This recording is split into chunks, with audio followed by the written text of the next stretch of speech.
Ladies and gentlemen, welcome to Chanel Jasmine, the best Chanel for romantic stories. Hai guys, selamat datang di channel Jasmine, channel terbaik untuk menyimak novel-novel romantis. Mohon dukung channel ini dengan subscribe, like dan share video-video yang ada di channel ini. Terima kasih.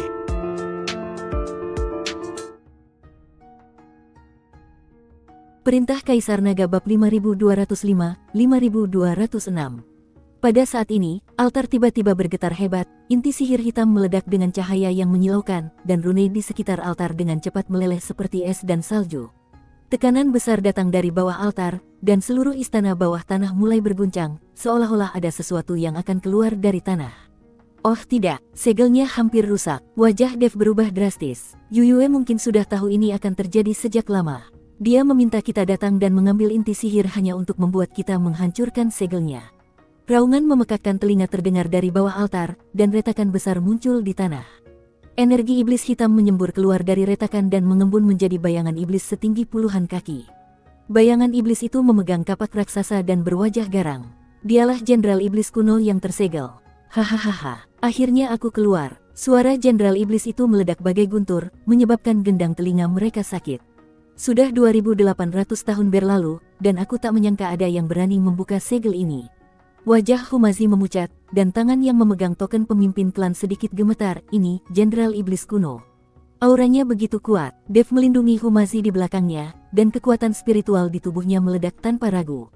Pedang pembunuh naga mengeluarkan suara berdengung dan memancarkan energi pedang yang tajam. Ia baru saja membuka segelnya dan kekuatannya belum pulih sepenuhnya. Kita masih punya kesempatan. Tatapan mata sang Jenderal Iblis tertuju pada Dev, dan secercah penghinaan terpancar di matanya. Kau hanya seorang kultivator manusia, berani bersikap begitu lancang di hadapanku. Matilah sebelum aku. Ia mengayunkan kapak raksasanya dan menebas ke arah mereka berdua. Bilah kapak hitam itu, dengan momentumnya yang menggetarkan bumi, merobek udara di seluruh istana bawah tanah. Dev tidak berani gegabah, ia menarik Humazi dan melompat menghindari kapak itu. Mata kapak itu jatuh ke tanah dengan suara keras, dan jurang tak berdasar pun tercipta di tanah. Kerikil beterbangan di mana-mana. Senior, orang ini sudah keluar. Kau harus bergabung denganku dan segera bunuh dia. Dia tidak sehebat dirimu. Dev buru-buru memanggil Raja Iblis Awan Merah untuk merasukinya, lalu membunuh Jenderal Iblis itu. Namun Dev berteriak lama sekali, tetapi Raja Iblis Awan Merah tampaknya tidak mendengarnya. Sial, pura-pura mati. Tuan Hu, temukan cara untuk memperkuat segel itu lagi. Dev tak punya pilihan selain meminta Humazi untuk memperkuatnya, sementara ia bergegas menuju Jenderal Iblis dengan pedang pembunuh naga di tangan. Aku akan menahannya. Dia tahu bahwa mustahil untuk mengalahkan Jenderal Iblis kuno hanya dengan kekuatan dua orang, dan satu-satunya cara untuk memiliki kesempatan bertahan hidup adalah dengan menyegelnya kembali. Humazi juga bereaksi dan segera mengeluarkan kertas jimat dan mulai menggambar jimat untuk memperkuat segel sesuai dengan metode yang diwariskan oleh leluhurnya. Ketika Jenderal Iblis melihat Dev berani menyerang, jejak kemarahan terpancar di matanya, dan dia mengayunkan kapak raksasa ke arah pinggang Dev. Dev menghindar seperti hantu dan pada saat yang sama memanggil pedang pembunuh naga. Energi pedang emas jatuh menimpa Jenderal Iblis itu seperti tetesan air hujan. Akan tetapi, sang Jenderal Iblis memiliki pertahanan yang sangat kuat, dan energi pedang hanya meninggalkan bekas putih samar padanya, tanpa menimbulkan kerusakan berarti sama sekali. Percuma saja. Tubuh iblisku kebal terhadap pedang dan tombak. Dengan kemampuanmu yang terbatas, apa kau pikir kau bisa melukaiku? Jenderal Iblis itu tertawa arogan dan mengayunkan kapak raksasa itu lagi, memaksa Dev mundur berkali-kali. Dev cemas, ia bisa merasakan kekuatan Jenderal Iblis itu mulai pulih. Jika ini terus berlanjut, apalagi memperkuat segelnya, mereka berdua akan mati di sini. Pada saat ini, dia tiba-tiba teringat pil jiwa binatang naga ajaib dan buru-buru mengambilnya dari tangannya. Pil jiwa binatang itu memancarkan energi iblis yang kuat, yang dapat digunakan untuk menekan Jenderal Iblis untuk sementara waktu.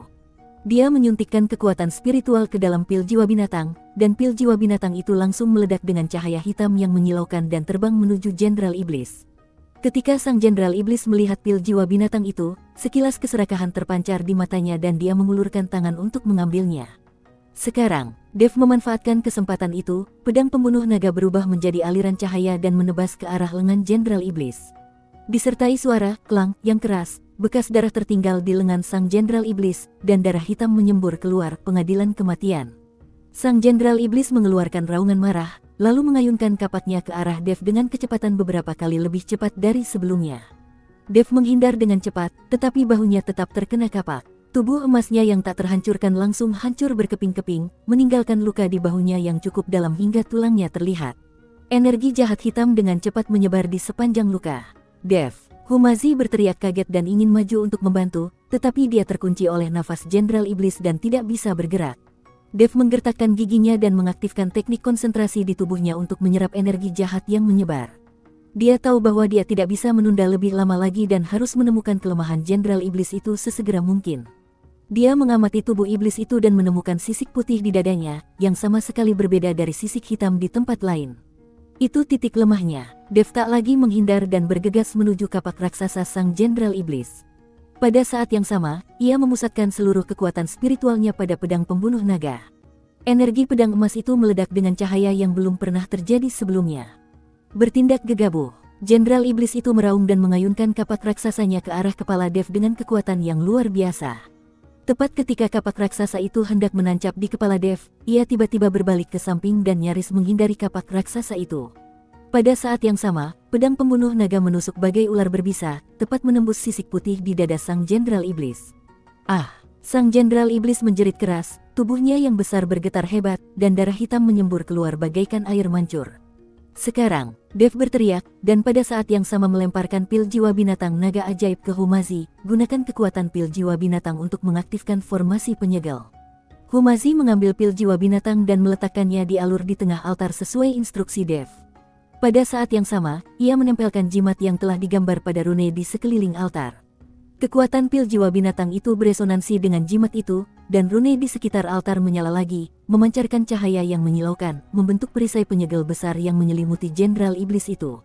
Setan itu berjuang mati-matian, berusaha menghancurkan segel itu, namun kekuatan segel itu menjadi semakin kuat dan mengurungnya dengan kuat di dalam. Tidak, aku tidak mau menerima ini. Jenderal Iblis itu meraung putus asa, dan tubuhnya yang besar perlahan menghilang di dalam perisai penyegel, berubah menjadi kabut hitam yang tak terhitung jumlahnya dan diserap oleh perisai penyegel. Saat Jenderal Iblis menghilang, guncangan di istana bawah tanah berangsur-angsur berhenti dan energi iblis mulai menghilang perlahan. Mereka berdua akhirnya menghela napas lega dan duduk di tanah sambil terengah-engah. Akhirnya, berhasil juga. Humazi menyeka keringat di wajahnya dan menatap altar yang telah kembali damai. Kita berhasil. Dev mengangguk dan menatap luka di bahunya. Meskipun energi jahat hitam telah diserap, ia masih merasakan sakit yang menyengat di lukanya. Tindakan Yuyue benar-benar kejam. Dia tidak ingin kita mengambil harta apapun.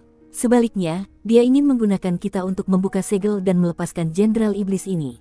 Jadi apa yang kita lakukan sekarang? Humazi memandang inti sihir di altar dan bertanya, apakah kamu masih menginginkan inti sihir ini? Ambil saja. Kenapa tidak diambil saja? Dev berdiri, berjalan ke altar, dan mengambil inti sihir. Inti sihir ini mengandung energi iblis yang sangat besar. Meskipun tidak bisa digunakan secara langsung, mungkin bisa digunakan untuk menghadapi Yuyue. Lagi pula, kita tidak bisa datang ke sini tanpa hasil. Dia menyimpan inti sihirnya dan menatap pedang hitam di altar. Pedang ini juga harta karun.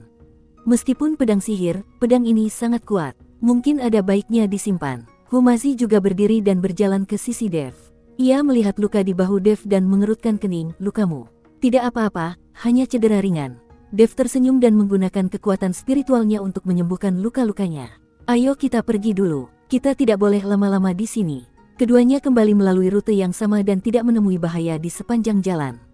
3 hari berlalu ketika mereka berjalan keluar dari celah dan kembali ke tanah Gunung Jiupan. Bersambung.